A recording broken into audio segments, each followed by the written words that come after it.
Hello बच्चों, welcome welcome to another class. So lecture number 1 में हमने इलेक्ट्रिक चार्ज के बारे में बेटा पढ़ा था, ठीक है ना, कि electric charge, method of charging and basic property of electric charge. So in class 2 of electrostatics we will discuss about Coulomb's law, ठीक है ना।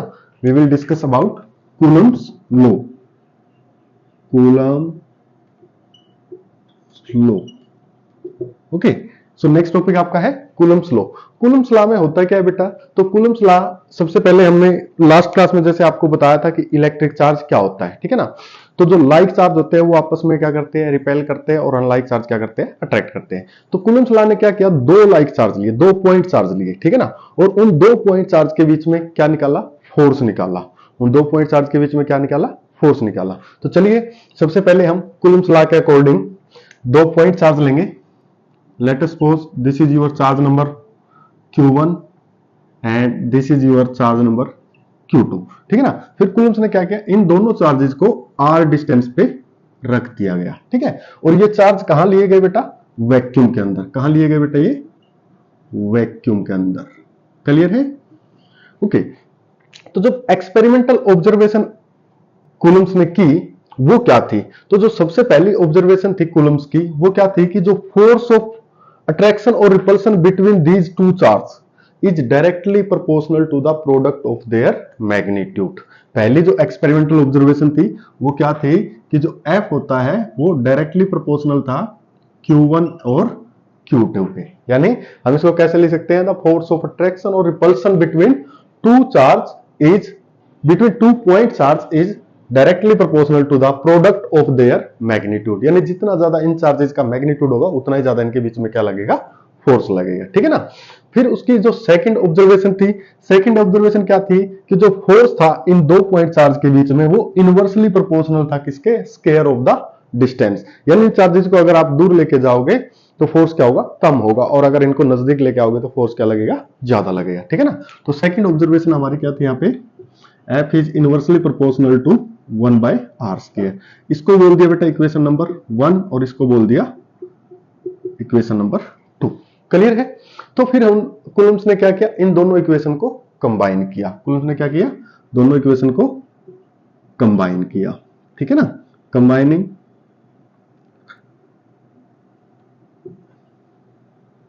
Equation 1 and equation 2। क्लियर है?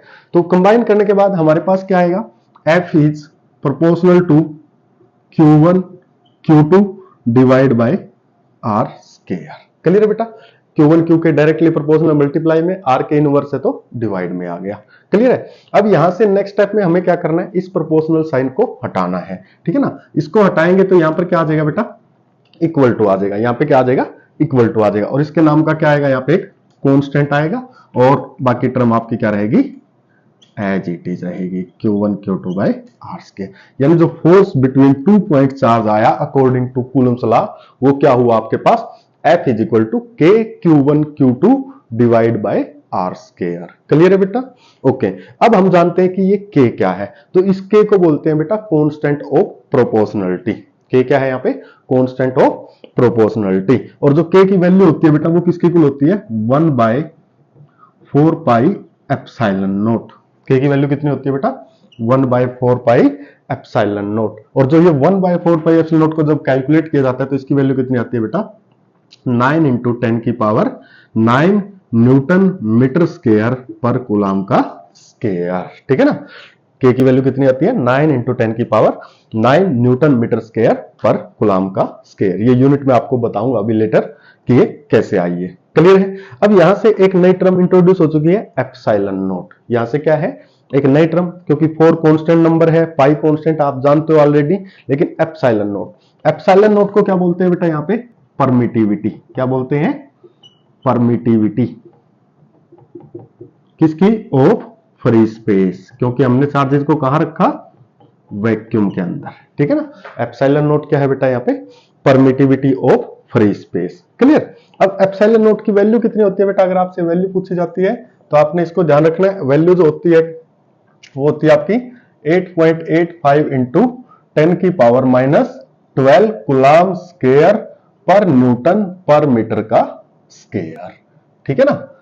8.85 इंटू 10 की पावर -12 कूलम्ब स्क्वायर पर न्यूटन पर metre square, ठीक है ना। इसके भी यूनिट में आपको बताऊंगा कैसे आई है। ओके, तो परमिटिविटी होती क्या है, अगर आपसे पूछे व्हाट इज परमिटिविटी, है ना, तो परमिटिविटी क्या होती है बेटा, प्रॉपर्टी ऑफ मीडियम होती है। परमिटिविटी क्या होती है, property of medium which measure the electric force between 2 point charge in that particular medium. Okay, यानी कैसे डिफाइन करोगे, it is the property of medium which measure the electrical force between 2 point charge.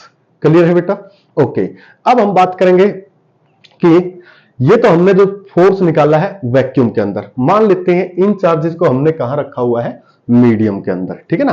तो अगर इन charges को हमने कहां रख दिया बेटा, इन मीडियम, ठीक है ना। तो मीडियम में रखने के बाद फोर्स कितना आएगा बेटा आपका, F is equal to 1/4 pi epsilon Q1 Q2 by R square. F is equal to 1/4 pi epsilon Q1 Q2 by R square. अब यहां पे डिफरेंस क्या है, वैक्यूम में क्या आया था परमिटिविटी, एप्सिलॉन नॉट। वैक्यूम में कितना आया था, एप्सिलॉन नॉट। लेकिन मीडियम में अगर रखेंगे तो ये परमिटिविटी किसके इक्वल होती है बेटा, एप्सिलॉन के इक्वल होती है। क्लियर है। ओके, अब हम जानते हैं यूनिट एंड डायमेंशन ऑफ के एंड एप्सिलॉन नॉट, ठीक है ना। इसमें हम आगे पढ़ेंगे यूनिट एंड डायमेंशन ऑफ के। सबसे पहले हम निकालते हैं यूनिट एंड डायमेंशन ऑफ के, ठीक है बेटा। सबसे पहले के को, तो हमारे पास फॉर्मूला क्या होता है, F इज इक्वल टू के Q1 Q2 by R square.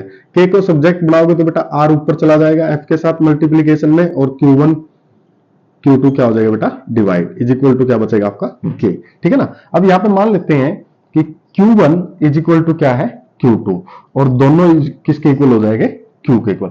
Q1 Q2 को दोनों को किसके इक्वल मान लेते हैं, Q के इक्वल। तो जब ये Q के इक्वल है तो Q इंटू Q क्या हो जाएगा बेटा आपका, Q स्क्वायर। क्लियर है। अब आप बताओ फोर्स की यूनिट क्या होती है बेटा, न्यूटन। डिस्टेंस की यूनिट क्या होती है बेटा, मीटर। स्क्वायर है तो क्या लगाएंगे, स्क्वायर। चार्ज की यूनिट क्या होती है बेटा, कूलम्ब, है ना। स्क्वायर है तो स्क्वायर हो जाएगा। क्लियर। उसके बाद अगर इस कूलम्ब स्क्वायर को ऊपर लेके जाएंगे तो पावर कितनी हो जाएगी बेटा, कितनी हो जाएगी, -2। के इज इक्वल टू क्या आ जाएगा बच्चे, न्यूटन मीटर स्क्वायर पर कूलम्ब स्क्वायर। देखिए क्या हमने यही यूनिट लिखी थी के की, जी, न्यूटन मीटर स्क्वायर पर कूलम्ब स्क्वायर। तो इस प्रकार से हम के की जो है यूनिट निकाल सकते हैं। क्लियर है बच्चे।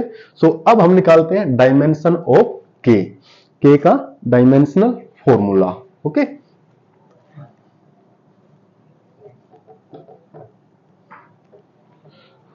Let's see the dimension formula of के। डायमेंशन, ठीक है बेटा। अभी फॉर्मूला क्या बना था के का हमारे पास, K is equal to what, F R square divide by Q square. Clear.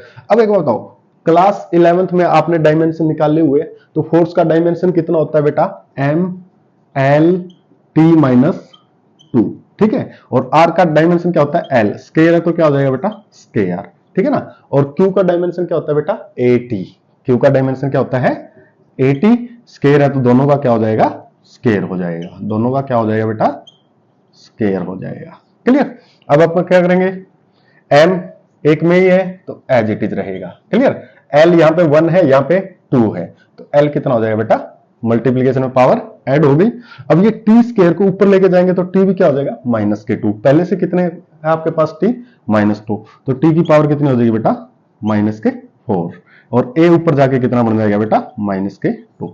So this is your dimensional formula of के और डाइलेक्ट्रिक कांस्टेंट। इस के का नाम भी होता है बेटा, इसको बोलते हैं डाइलेक्ट्रिक कांस्टेंट। उसके बारे में भी हम बात करेंगे। तो बताइए ये डायमेंशन फार्मूला आपको निकालना आया कि नहीं आया। क्लियर है बच्चे। तो इसी प्रकार से अपने को क्या करना है, एप्सिलॉन नॉट का यूनिट और डायमेंशन फाइंड आउट करना है, ठीक है ना। मैं आपको बता देता हूं के जस्ट रिवर्स होगा, क्योंकि यहां देखिए न्यूटन मीटर स्क्वायर पर कूलम्ब स्क्वायर है, ठीक है। तो यहां पर हमारे पास जो के की यूनिट आई थी वो कितनी आई थी, न्यूटन मीटर स्क्वायर पर कूलम्ब स्क्वायर। लेकिन एप्सिलॉन की यूनिट क्या है बेटा, कूलम्ब स्क्वायर पर न्यूटन पर मीटर स्क्वायर, ठीक है ना। तो मैं यूनिट आपको निकाल के दिखा देता हूं कि जो कि जस्ट रिवर्स आएगी, उसके बाद डायमेंशन आपने निकाल लेना है इसका, ठीक है। अगर आपसे डायमेंशन नहीं निकल रहा तो आप इसको कमेंट में लिख देना, हम आपको इसका एप्सिलॉन नोट का डायमेंशन भी निकाल के दे देंगे, ठीक है ना। तो सबसे पहले फाइंड आउट करते हैं यूनिट ऑफ एप्सिलॉन नोट। तो फॉर्मूला क्या होता है बेटा, F is equal to 1/4 pi epsilon nought Q1 Q2 divide by R square. Clear बच्चे। तो एप्सिलॉन नोट को क्या बनाओगे, सब्जेक्ट बनाओगे, क्योंकि इसकी यूनिट फाइंड आउट करनी है। F इसकी जगह आ जाएगा हमारे पास क्या होगा 1/4 pi F Q1 Q2 divide by R square. Clear है बच्चे। अब निकालो यूनिट। अब यूनिट क्या निकालोगे, Q1 Q2 Q के इक्वल मान लेंगे, क्या बन जाएगा Q स्क्वायर, और 4 पाई तो कांस्टेंट नंबर, इसका कोई यूनिट नहीं होता बच्चे, और F R स्क्वायर। तो हमारे पास यूनिट कितना बनेगा बेटा, epsilon nought is equal to Q का यूनिट क्या होता है coulomb square, 4 pi no unit, F क्या है बेटा न्यूटन, ऊपर जाके क्या हो जाएगा पर न्यूटन, R का स्क्वायर क्या होता है बेटा मीटर स्क्वायर, और मीटर स्क्वायर ऊपर जाके क्या हो जाएगा बेटा -2। तो बताइए जस्ट रिवर्स आ रही है कि नहीं आ रही है, कूलम्ब स्क्वायर पर न्यूटन पर मीटर स्क्वायर, और यहाँ पे न्यूटन मीटर स्क्वायर पर कूलम्ब स्क्वायर। तो आपको अगर K का डायमेंशन पता है तो आप इजीली उसका जस्ट रिवर्स करके क्या निकाल सकते हो, dimension formula of epsilon note. Clear है बच्चे। तो ये थे हमारे यूनिट एंड डायमेंशन ऑफ के एंड एप्सिलॉन नोट। ओके, उसके बाद बात करेंगे हम डाइलेक्ट्रिक कांस्टेंट और रिलेटिव परमिटिविटी की। Okay, so let's see dielectric constant and relative permittivity.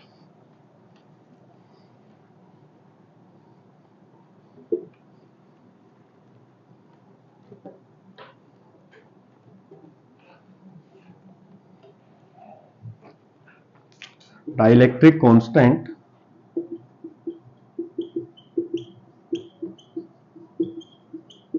और relative permittivity, relative permittivity,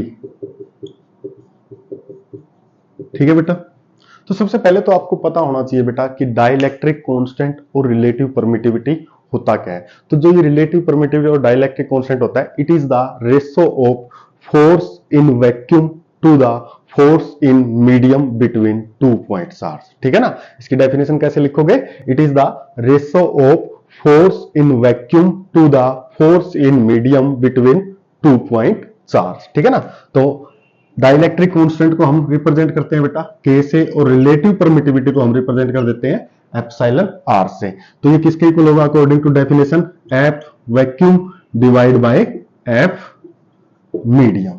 clear है। अब F वैक्यूम में कितना आया था बेटा आपका 1/4 pi epsilon nought Q1 Q2 by R square. F medium में कितना आया था बेटा 1/4 pi epsilon Q1 Q2 divide by R square. Q1 Q2 by R square से Q1 Q2 by R square, 1/4 पाई से 4 पाई कैंसिल, आपके पास क्या एप्सिलॉन नोट बाय एप्सिलॉन, ये ऊपर जाके क्या हो जाएगा बेटा मल्टीप्लाई में। तो हमारे पास क्या आएगा एप्सिलॉन बाय एप्सिलॉन नोट, यानी आपके पास जो K और epsilon R which is equal to F vacuum divide by F medium किसके इक्वल आया है एप्सिलॉन बाय एप्सिलॉन नोट। यानी आप इसकी डेफिनेशन लिख सकते हो, it is the ratio of force in vacuum to the force in medium between 2 point charge, और इसकी दूसरी definition it is the ratio of permittivity in medium to the permittivity in vacuum, ठीक है ना।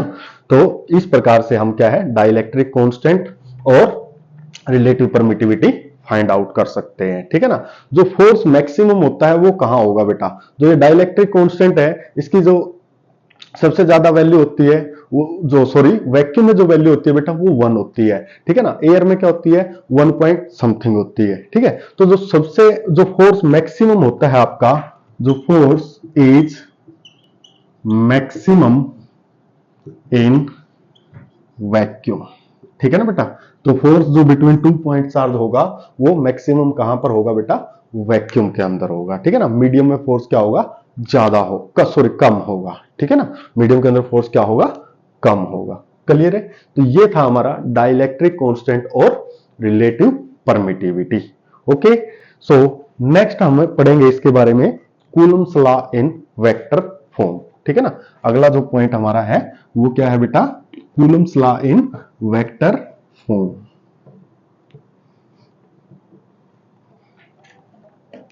Coulomb's law in vector form, ठीक है बेटा। इसके लिए हम क्या करेंगे बेटा, देखो वेक्टर फॉर्म में मतलब डायरेक्शन हम यहाँ पे मेंशन करेंगे। तो अगेन हम क्या लेंगे बेटा, यहाँ पे चार्ज Q1, r डिस्टेंस पे चार्ज क्या लेंगे बेटा, Q2।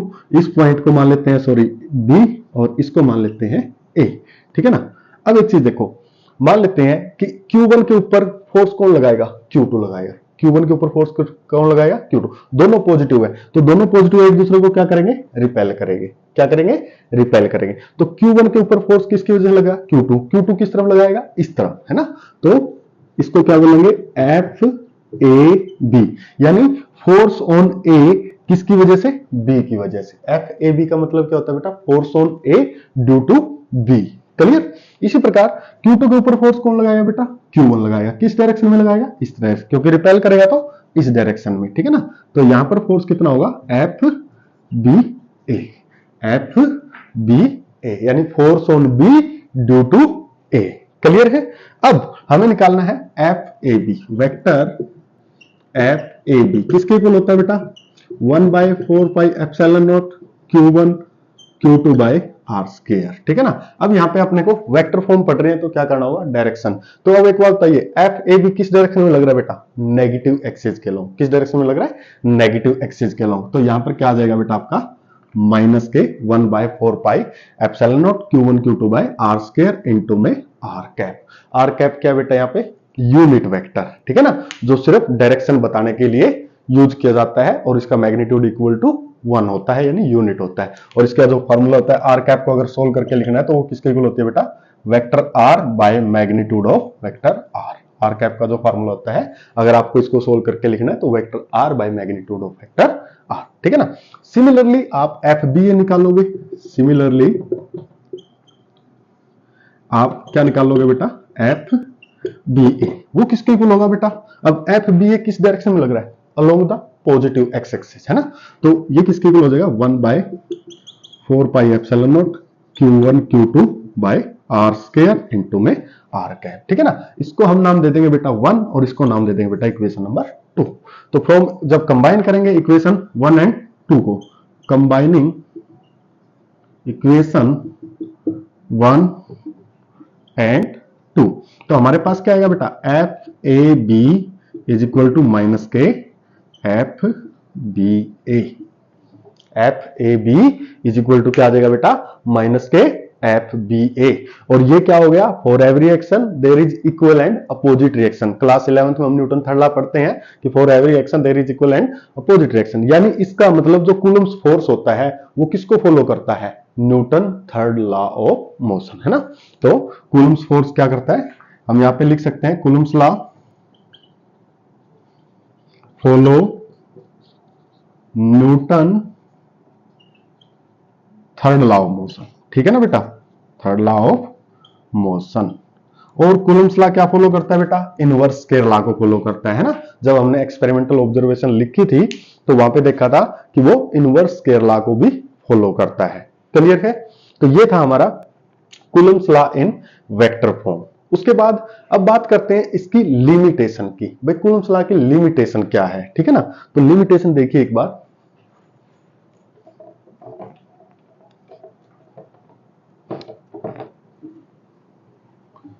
बात करते हैं लिमिटेशन की। तो पहली लिमिटेशन तो ये है बेटा, जो दो Q1 और Q2 चार्ज लिए थे वो पॉइंट चार्ज होते हैं, ठीक है ना। हम चार्ज कैसे लेके चलते हैं, अगर आपको कुल फोर्स निकालना है तो वो charge must be point charge. तो पहली लिमिटेशन तो ये होगी। और दूसरी लिमिटेशन क्या होगी कि वो चार्ज कैसे होने चाहिए, आपके स्टेशनरी होने चाहिए, यानी वो रेस्ट में होने चाहिए आपके चार्ज, है ना। अगर वो मूवेबल है तो आप फोर्स फाइंड आउट नहीं कर सकते हो। क्लियर ना। तो पहली लिमिटेशन पॉइंट चार्ज होने चाहिए, दूसरी लिमिटेशन स्टेशनरी चार्ज। और तीसरी लिमिटेशन की अगर मैं बात करूं तो तीसरी लिमिटेशन क्या होगी, कूलम्स फोर्स वहां पर होगा अगर उन दो चार्ज के बीच में डिस्टेंस किससे ग्रेटर देन होनी चाहिए, 10⁻⁻15 मीटर से, ठीक है ना। यानी this law is applicable only when the distance the distance between two point charge is greater than 10 power minus 15 metre, है ना। 2 पॉइंट चार्ज के बीच में अगर distance less than 10 power minus 15 metre है तो वहां पे क्या आ जाता है बेटा, न्यूक्लियर फोर्स आ जाएगा ना। तो यहाँ पे क्या है, ये एप्लीकेबल वही होगा जहां पर डिस्टेंस क्या होनी चाहिए, यानी मिनिमम डिस्टेंस इन दो चार्ज के बीच में 10 की पावर माइनस 15 मीटर से ग्रेटर होनी चाहिए, ठीक है ना। तो ये तीन क्या थी बेटा, लिमिटेशन थी, ठीक है। अब इसमें कूलम्ब्स लॉ में एक पॉइंट और बताऊंगा आपको। यहां पे क्या है कि एक नंबर में कई बार एक क्वेश्चन पूछ लिया जाता है कि कूलम्ब्स लॉ ने जो एक्सपेरिमेंट परफॉर्म किया था वो कौन सी डिवाइस यूज की थी, है ना। कूलम्ब्स लॉ ने इलेक्ट्रिकल फोर्स निकालने के लिए दो चार्ज के बीच में कौन सी डिवाइस का यूज किया था, तो वो डिवाइस होती है बेटा टोरिजन बैलेंस। क्या होती है बेटा, टोरिजन बैलेंस, है ना। This is the device which is used by Coulomb's to perform the electrical force between two point charge, ठीक है ना। तो ये था आपका complete Coulomb's law. Okay, so next topic हमारा है principle of superposition. Principle of superposition,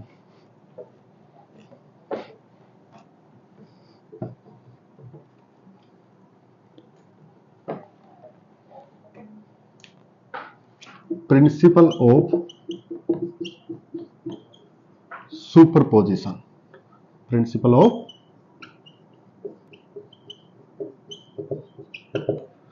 principle of superposition क्या होता है बेटा, let us suppose we have two axis, is y axis और x axis, this is x axis और y axis. Let us suppose यहां पर हमारे पास क्या है, कोई भी चार्ज Q है ना, और इसकी यहां पर कोई चार्ज है एट R1 डिस्टेंस के ऊपर Q1, और यहां पर कोई चार्ज है मान लेते हैं Q2, इस प्रकार यहां पर कोई चार्ज है Q3 और यहां पर क्या चार्ज होगा Qn, इस प्रकार से, है ना। तो ये डिस्टेंस आपकी R1 है, ये आपकी R2 हो जाएगी, ये डिस्टेंस R3 और Rn, ठीक है ना। तो कूलम्ब प्रिंसिपल ऑफ सुपरपोजिशन होता क्या है, तो according to this principle the total force acting on this charge, the total force acting on, क्योंकि देखो Q Q1 के बीच में फोर्स लगेगा, Q Q2 के बीच में फोर्स लगेगा, Q Q3 के बीच में और Q Qn, ऐसे n नंबर ऑफ चार्जेस के बीच में क्या लगता रहेगा, फोर्स लगता रहेगा, है ना।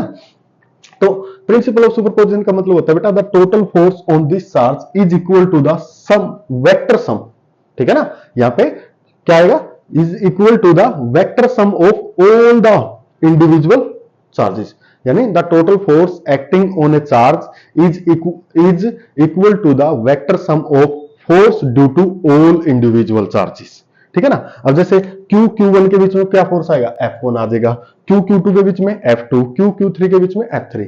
तो जो टोटल फोर्स Q के ऊपर आएगा बेटा वो किसके इक्वल होता है, vector F1 plus vector F2 plus vector F3 plus plus plus dot dot dot vector Fn, ठीक है ना।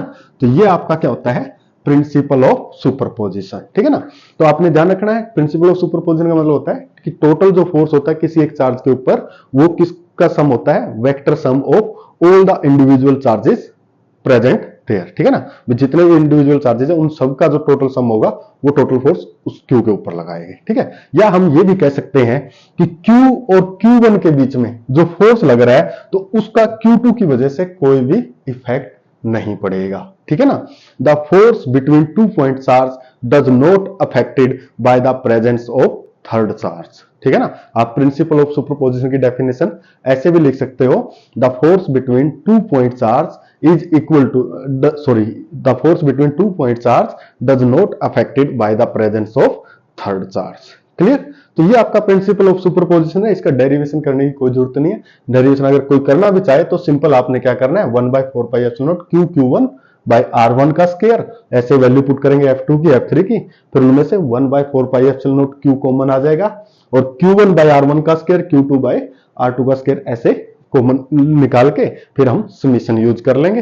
तो उस प्रकार से इसका डेरिवेशन भी हो सकता है, लेकिन इसका डेरिवेशन इंपॉर्टेंट नहीं है, इसकी आपको डेफिनेशन पता होनी चाहिए और आपको इसके फॉर्मूला पता होना चाहिए, ठीक है ना। अगर कोई भी दो फोर्स बेटा, अब अगर मान लेते हैं कोई भी दो फोर्स है F1 और F2, ठीक है ना, कोई भी दो force vector F1 vector F2 same direction में लग रहे हैं, है ना, तो दोनों फोर्स अगर सेम डायरेक्शन में लग रहे हैं तो नेट फोर्स कितना होगा बेटा, नेट फोर्स कितना होता है, इन दोनों को क्या कर देना आपने, ऐड कर देना है, इन दोनों को क्या कर देना बेटा, ऐड कर देना है। और अगर दो फोर्स क्या लग रहे हैं बेटा, अपोजिट डायरेक्शन में, क्या लग रहे हैं, अपोजिट, तो आपको एफ नेट कैसे निकालोगे बेटा, सब्ट्रैक्ट कर देना है, किस में से, हाई में से लो को, ठीक है ना, मान लेते हैं हाई में से क्या करेंगे, लो को, तो F2 मान लेते हैं ज्यादा था किससे, F1 से, तो F2 माइनस F1, यानी हायर में से लोअर फोर्स को